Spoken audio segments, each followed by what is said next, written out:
पंचमुखी हनुमान का एक स्मरण, पंचमुखी हनुमान का एक भाव महाराज। जैसे बहुत ज्यादा तकलीफ अगर व्यक्ति को हो गई है, बहुत कष्टमय जीवन चल रहा है, हार गए हर जगह से और तकलीफमय जीवन चल रहा है, तो पंचमुखी हनुमान का एक शिव महापुराण का और स्कंद पुराण का एक बड़ा सुंदर मंत्र है। उस मंत्र को आप सब एक बार हमारे साथ में बोले। ओम नमो हनुमते रुद्र अवताराय सर्व शत्रु संहारणाय सर्व रोग हराय सर्व वशीकरणाय रामदूताय स्वाहा।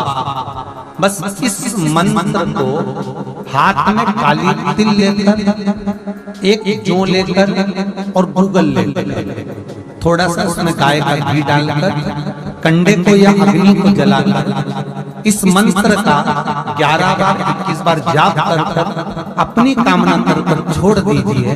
कैसा भी रोग हो, बीमारी हो, कष्ट हो, दुख हो, तकलीफ हो, 21 दिन के अंदर वो आनंद आना प्रारंभ कर देता है। इस मंत्र स्कंद पुराण का, शिव महापुराण का ये मंत्र मूल पंचमुखी हनुमान सुख दे। और एक और चीज याद रखिए हमारे, यदि कोई काम के लिए जा रहे हो, कोई व्यापार के लिए जा रहे हो या नौकरी करने के लिए जा रहे हो और लगी नहीं रही, बहुत तकलीफ पा रहे हो, सर्विस ही नहीं लग रही, बहुत कष्टमय हो रही, तो निवेदन करूंगा 5 पीपल के पत्ते पर बेसन से 5 लड्डू घर में बने होंगे, गाय के घी के 5 लड्डू रख लो, उस लड्डू के बीचों बीच एक आटे का दिया और उसमें तिल्ली का तेल डालकर इसी मंत्र का प्रयोग कर पंचमुखी हनुमान का किसी भी हनुमान के मंदिर में जाकर, दक्षिण मुखी हनुमान के मंदिर में जाकर उसको रखकर आ जाइए। इसके बाद आप काम के लिए जाइए, आपका काम सफल हो जाएगा। आपको किसी को नहीं कहना पड़ेगा कि हाथ जोड़ना नहीं पड़ेगा, किसी के पांव नहीं पड़ना पड़ेगा, तुरंत काम। बस इस मंत्र का स्मरण कर पंचमुखी हनुमान का भूतेश्वर जो मंत्र है, जैसे केवल एक दीवार ऐसी होती है जहां पर हनुमान जी का चित्र लगाया जाता है। चाहे तो पर्वत उठाने वाला चित्र लगाओ हनुमान जी का, चाहे बैठे हुए लगाओ, चाहे रामायण पढ़ने वाला लगाओ, चाहे लंका दहन करने वाला लगाओ, चाहे राम नाम जपने वाला लगाओ, चाहे लक्ष्मण को संजीवनी देने वाला लगाओ, चाहे मौन मुद्रा में लगा दो, चाहे स्तुति में लगा दो, चाहे भजन में लगा दो। हनुमान जी का कोई भी चित्र लगता है तो ना पूरब में लगेगा, ना पश्चिम में लगेगा, ना दक्षिण में लगेगा। हनुमान जी का चित्र लगता है तो उत्तर की दीवार में दक्षिण को देखते हुए केवल एक ही।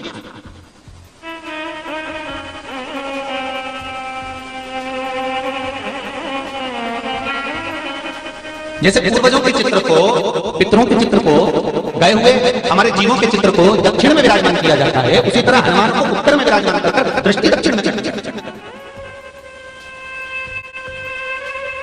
घर में हनुमान जी के फोटो होते हैं, उसको केवल दक्षिण दिशा में, उत्तर दिशा में लगा बिठा देते हैं। दक्षिण की ओर उनकी दृष्टि होना चाहिए, दक्षिण की ओर उनका मुख होना चाहिए। क्यों महाराज? अगर व्यक्ति के जीवन में कोई बीमारी आने वाली है, व्यक्ति के जीवन में कोई रोग आने वाला है, व्यक्ति के जीवन में अगर कोई कष्ट आने वाला है, व्यक्ति के जीवन में अगर कोई परेशानी आने वाली है, व्यक्ति के जीवन में कोई एक्सीडेंट का योग बनने वाला है, तो शास्त्र कहता है वो दिशा दक्षिण से ही बने। ये दक्षिण जो दिशा है ये यम यहाँ संपूर्ण परिवार के साथ और जब हमारे घर में हम ये नहीं करें कि आप हनुमान जी का फोटो लगाओ, हम ये भी नहीं करें, आपके घर में हो और आपने अगर विराजमान कर रखा है किसी दिशा में तो हमारा निवेदन रहेगा। अभी तक आपने जैसा रखा और एक बार दिशा बदल कर देखना कि रोग बीमारी कष्ट तकलीफ में आपको लाभ मिला। हनुमान जी ने केवल दक्षिण दिशा की ओर अगर मुख करके हमने विराजमान कर दिया, फोटो ही विराजमान किया, ये नहीं कहेंगे आपसे आप बाजार से फोटो खरीद लाओ, नहीं, आपके घर में हो। कई लोग को ऐसे हैं उनका आज तक हनुमान चालीसा पढ़ना नहीं है, आज तक कोई चालीसा, चाहे गायत्री चालीसा हो, लक्ष्मी चालीसा हो, शिव चालीसा हो, पढ़ना ही नहीं आती, बस बैठ गए भगवान के सामने और पढ़ लिया आसन लगा के। नहीं नहीं नहीं, चालीसा पढ़ने का भी नियम है। अगर कोई लक्ष्य लेकर पढ़ रहे हो तो उसका एक नियम है, पूरी जिंदगी पढ़ते रहोगे तो भगवान की प्राप्ति नहीं है, पर लक्ष्य लेकर अगर पढ़ा है आसन से, जिस भगवान की चालीसा पढ़ रहे हो उसकी मूर्ति या उसका फोटो आपके सामने होना चाहिए। एक घी का दिया, अगर हनुमान चालीसा पढ़ रहे हो तो या तो घी का दिया जलाओ, वो भी गाय के घी का हो, भैंस के घी का मत जलाओ, हनुमान जी कभी प्रकट नहीं होंगे भैंस के घी का दिया लगाइए अगर चालीसा का पाठ कर रहे हो हनुमान जी। और बहुत ज्यादा संकट है, बहुत ज्यादा परेशानी है, तो हनुमान चालीसा का पाठ करो तो तिल्ली के तेल का दिया, काली तिल के तेल का दिया, तिल का तेल हनुमान जी के सामने आसन बिछाकर, बहुत तकलीफ है तो 3 पाठ प्रतिदिन करो। और एक आसन से जितने समय 9 बजे अगर आप बैठते हो पाठ करने तो 9 बजे ही बैठे, 11 दिन तक प्रतिदिन 3 पाठ रोज करो। एक पानी का लोटा, कलश, तांबे का जल अर्थात तांबे का लोटा हो, स्टील का लोटा हो, तुम्हारे पास जो कलश हो उसमें जल भरकर, एक सिक्का उसमें पटक कर, एक लौंग पटक कर प्लेट से ढक कर रख दो और प्रतिदिन बस टाइम पर बैठकर पाठ करो। 11 दिन पूर्ण होंगे, जिस कामना से आपने पाठ करा है बस वो सिक्का वो लौंग कलश में से निकाल लो, जल का आचमन करो और जिस काम के लिए करा है वो जल उस प्रयोग में, किसी से बात करने जाना है तो वो जल ही कर जाए, कोई से हाथ मिलाना है तो वो सिक्का वो लोग अपने हाथ में अपने साथ। हनुमान जी के एक भाई का नाम है गतिमान। क्या नाम है? गति। कभी स्कंद पुराण अगर पढ़े तो रामेश्वर धाम की स्थापना में हनुमान जी का वर्णन पूरा है। कभी मौका लगे तो आप श्रवण करना। स्कंद तो उसमें हनुमान जी के भाई गतिमान का व्याख्यान लिखा हुआ। अगर कोई व्यापार व्यवसाय या कोई गाड़ी या कोई फैक्ट्री जो लोहे का काम करने वाले हैं, जिनकी फैक्ट्रियां चल रही हो, वाहन का कोई गाड़ी लाके एक्सीडेंट हो जाता है, कोई पकड़ लेता है, कोई चक्कर आ जाता है, कुछ ना कुछ प्रॉब्लम, अगर लोहे से जुड़ी हुई फैक्ट्री हो, व्यापार हो, व्यवसाय हो, गाड़ी हो, घोड़ा हो, उसमें तकलीफ आ रही हो तो किसी भी 14 के दिन, किसी भी 14 चाहे पूर्णिमा की हो चाहे अमावस्या, हनुमान जी महाराज के उल्टे पांव का सिंदूर लाकर गाड़ी पर या फैक्ट्री पर स्वस्तिक बना दिया जाए और गतिमान का नाम लेकर बनाया जाए तो उस फैक्ट्री में कभी तकलीफ नहीं आ सकती, उसमें उन्नति ही बढ़ेगी। हनुमान जी के भाई गतिमान का स्मरण गतिमान, यहाँ तक गतिमान का स्मरण किया गया है।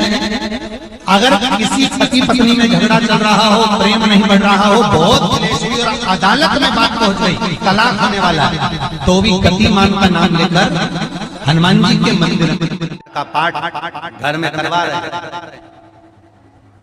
और पंडित जी को फोन लगा कर कह रहे हैं सबको मजा आना चाहिए। अब तुम पाठ करा रहे हो कि अब हम बोले व्यासपीठ से थोड़ी ना लगे, अब बोलो री जी जी सही है ठीक है, और जीजा होता है बोलो सही है ठीक है। अब ऐसी बात हम कहें अच्छा सुंदरकांड का पाठ करा रहे हैं और पंडित जी को फोन लगा के कह रहे हैं सबको मजा आना चाहिए महाराज। हम तो बहुत सारे सुंदरकांड करने वाले थे, परंतु हमने तुम्हारा सुना था कि तुम सुंदरकांड में बहुत मजा ला देते हो, इसलिए हम तुमसे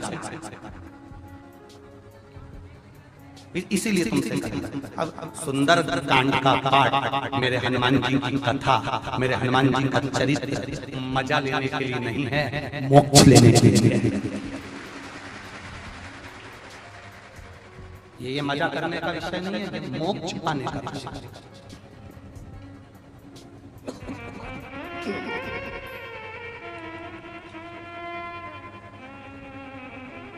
जितने लोग सुंदरकांड में आकर बैठते हैं उन्हें चौपाई से कोई मतलब नहीं होता, उन्हें तो महाराज ने भजन गाया और इन्होंने नाचना प्रारंभ करा।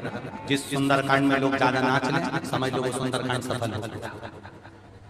नहीं, शिव महापुराण की कथा कहती है भगवान शंकर का एक अंश अवतार है मेरे श्री हनुमान जी महाराज। जब आप हनुमान जी के नाम का उच्चारण करें, जब आप हनुमान जी के नाम की भक्ति करें, तब जैसे हनुमान के हृदय में राम निरंतर दौड़ते रहते हैं, उस समय पर आपके भीतर राम नाम दौड़ना चाहिए। तो समझो कि हनुमान जी की भक्ति करें, तो समझो कि हनुमान जी की भक्ति करें। एंजॉय के लिए, मजे के लिए, भक्ति के लिए। कल आपको कथा में कहा था भीड़ बढ़ाने के लिए शिव पुराण में मत आना, कल भी कथा में कहा था और आज भी कर रहे हैं। भीड़ बढ़ाने के लिए शिव महापुराण में आने की जरूरत नहीं है। जिसको भीड़ बढ़ाने का शौक हो वहां चले जाओ। भीड़ बढ़ाने के लिए कभी शिव पुराण में मत आना, शिव पुराण में आओ तो भक्ति बढ़ाने के लिए आना कि मुझे शंकर का भजन करना है, मुझे भजन करना है, मुझे एक लोटा जल देवदेव महादेव को चढ़ाना है, मुझे शिव तत्व को प्राप्त करना है, मुझे शंकर का गुणगान करना है। मैं शिव पुराण से सीख कर जाऊंगा।